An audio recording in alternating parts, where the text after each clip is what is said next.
촌년 40만 원 삼부 완결. 마을의 모든 촌년과 촌놈들이 며느리를 용서한 날. 이틀 뒤 마을회관 앞마당에는 이른 아침부터 천막이 올라가기 시작했습니다. 커다란 테이블이 놓이고 의자가 줄지어 펴지고 뷔페 음식이 들어오고 밴드 악기들이 하나둘 자리를 잡았습니다. 동네 어른들은 무슨 큰 잔치가 열리는 줄 알고 일찌감치 나와 서성이셨습니다. 어떤 분은 검사 아들이 또 효도하네 하고 웃으셨고 어떤 분은 이 동네 사람 다 먹여 살리겠네 하며 손뼉을 치셨습니다. 겉으로 보기엔 참 즐거운 날이었습니다. 하지만 제 마음 한구석은 무겁기만 했습니다. 이 잔치가 단순한 잔치가 아니라는 걸 저만 알고 있었기 때문입니다. 아들은 아침부터 분주히 움직였습니다. 천막 상태도 확인하고 음식도 확인하고 밴드 사람들과 인사도 하고 어른들 자리도 살폈습니다. 겉으로는 침착했지만 저는 제 아들이 긴장하고 있다는 걸 알 수 있었습니다. 어릴 적 시험 보러 가던 날처럼 아무렇지 않은 척하면서 손끝이 자꾸 굳어 있었습니다. 점심 무렵이 되기 전 며느리가 먼저 왔습니다. 멀리서 걸어오는 모습을 본 순간 저는 알 수 있었습니다. 며느리 얼굴이 며칠 사이에 반쪽이 나 있었습니다. 눈은 퉁퉁 부어 있었고 입술에는 핏기가 없었습니다. 평소처럼 단정하게 입고 오긴 했지만 그 아이는 이미 겁에 질려 있었습니다. 아들은 며느리를 보고도 아는 척하지 않았습니다. 한번 힐끗 보고는 다시 사람들 쪽으로 몸을 돌렸습니다. 며느리는 제게 다가와 작은 목소리로 말했습니다. 어머니, 저는 잠시 아무 말도 하지 않았습니다. 그러다 그 아이의 등을 가볍게 두드려 주었습니다. 왔냐? 며느리는 그 한마디에 울컥한 듯 고개를 숙였습니다. 그 모습을 보고도 제 마음이 편하지는 않았습니다. 밉지 않다고 하면 거짓말이었고 그렇다고 그 아이를 완전히 미워할 수도 없었습니다. 제 아들이 사랑해서 데려온 사람이라는 생각이 계속 마음을 붙들었기 때문입니다. 시간이 지나고 마을 어른들이 하나둘 자리를 채우기 시작했습니다. 동네 할머니, 할아버지, 시장 아주머니들, 이장님, 옆집 아주머니, 멀리 사는 친척들까지 다 오셨습니다. 뷔페 음식 냄새가 퍼지고 밴드가 흘러간 노래를 연주하기 시작하자 분위기는 겉으로는 정말 잔치 같았습니다. 각설이 공연까지 시작되니 어른들은 박장대소를 하며 손뼉을 치셨습니다. 웃음소리가 터지고 사람들은 국이며 잡채며 떡이며 음식을 권했습니다. 그 웃음소리 속에서 저와 아들과 며느리만 조용했습니다. 그러다 한참 뒤 아들이 마이크를 잡았습니다. 사람들은 무슨 인사말을 하려나 하고 웃으며 바라봤습니다. 아들은 천천히 주변을 둘러봤습니다. 그리고 말했습니다. 오늘 와주셔서 감사합니다. 저는 어릴 때부터 이 마을 모든 어른들 손에 자랐습니다. 공책도 받아보고 신발도 받아보고 밥도 얻어먹고 사랑도 많이 받았습니다. 그래서 제게는 이 자리에 계신 분들이 다 부모님입니다. 사람들은 박수를 쳤습니다. 어떤 분은 그래 하며 웃으셨습니다. 하지만 아들의 얼굴은 웃고 있지 않았습니다. 아들은 말을 이었습니다. 오늘 잔치를 연 이유는 단순히 밥 한 끼 대접하려고 한 것이 아닙니다. 저와 제 가족에게 아주 부끄럽고 죄송한 일이 있었습니다. 그 일에 대해 오늘 꼭 말씀드려야 한다고 생각했습니다. 사람들의 표정이 조금씩 바뀌기 시작했습니다.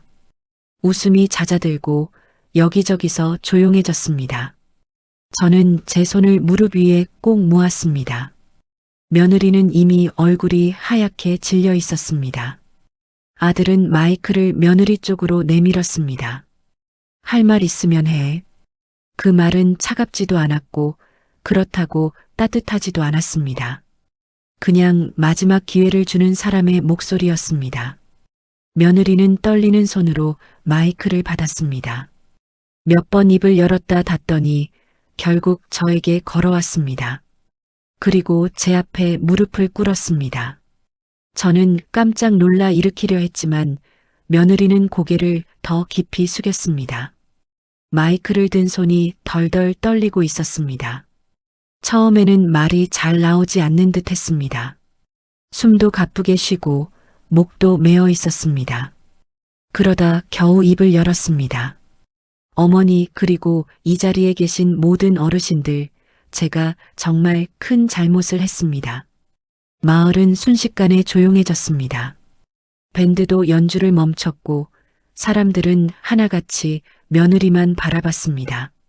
며느리는 울음을 참지 못한 채 말을 이었습니다. 저는 어머니께 드리는 생활비를 가계부에 적으면서 너무 못된 표현으로 적었습니다. 시골에서 평생 고생하시며 아들을 키워주신 분인데 저는 그 마음을 헤아리지 못했습니다. 숫자만 받고 돈만 받고 제 좁은 생각만 봤습니다. 그래서 어머니를 아프게 하고 남편을 아프게 했습니다. 여기까지 말하고 며느리는 한참을 울었습니다. 사람들 중 몇몇도 이미 눈물을 훔치고 있었습니다. 며느리는 계속해서 울면서도 말을 멈추지 않았습니다. 제가 몰랐던 게 아닙니다. 어머니가 얼마나 고생하셨는지 들었고 받고 알고 있었습니다. 그런데도 마음으로는 제대로 모시지 못했습니다. 저 혼자 보는 가계부라며 가볍게 적었지만 그게 제 마음의 크기였다는 걸 이제야 알았습니다. 정말 죄송합니다. 어머니, 정말 죄송합니다. 그러고는 갑자기 저뿐 아니라 마을 어른들을 향해 몸을 돌렸습니다. 그리고 이 자리에 계신 어르신들께도 죄송합니다. 제가 남편을 낳아주신 어머니만 모욕한 것이 아니라 남편을 키워주신 이 마을의 모든 어른들 마음도 다치게 했습니다. 제가 너무 어리석었습니다. 너무 부끄럽습니다. 용서해 주신다면 평생 잊지 않고 살겠습니다. 그 순간 제 옆에 앉아있던 옆집 할머니가 먼저 눈물을 닦으셨습니다. 시장 아주머니도 입을 틀어막고 울기 시작했습니다. 저는 무릎 꿇고 있는 며느리의 어깨가 너무 가늘게 떨리는 걸 보며 더는 가만히 있을 수가 없었습니다. 저는 손을 내밀어 며느리의 어깨를 잡았습니다. 하지만 그보다 먼저 한 할아버지가 자리에서 일어나셨습니다. 얘야. 그 한마디에 모두가 그쪽을 바라봤습니다. 그 할아버지는 천천히 며느리 앞으로 걸어오셨습니다. 그리고 말씀하셨습니다. 우리도 다 촌사람이다. 여기 촌년 아닌 사람 있고 촌놈 아닌 사람 있냐?